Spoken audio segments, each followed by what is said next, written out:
રાજકોટ જિલ્લાના ઉપલેટામાં ગત મોડી રાત્રે અસામાજિક તત્વો દ્વારા ખુલ્લી છરી સાથે સરા જાહેર માર્ગ પર ધમાલ મચાવતા લોકોમાં આક્રોશ।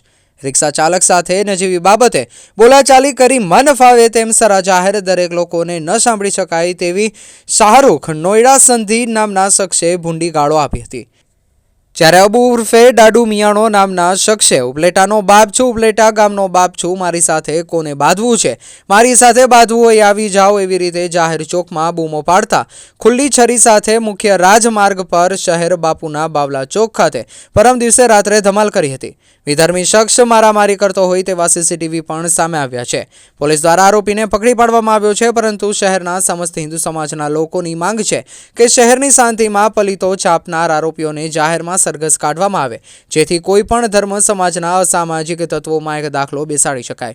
3.5 થી 4 હજાર જેટલું પબ્લિક જાહેર માર્ગ પર સતત બાપુના બાવલા ચોક ખાતે મોડી રાત્રિ સુધી ઉપસ્થિત રહ્યું। સમસ્ત હિન્દુ સમાજ મક્કમ હોય, જેને લઈને ધોરાજી ડીવાયએસપી એલસીબી પીઆઈ સહિતનો પોલીસ સ્ટાફ ઘટના સ્થળે પહોંચી લોકોને સમજાવવા પ્રયત્ન કર્યા હતા।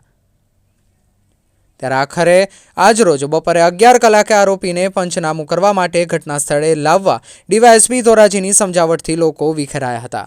રિપોર્ટર જગમાલ સુવા, ઉપલેટા।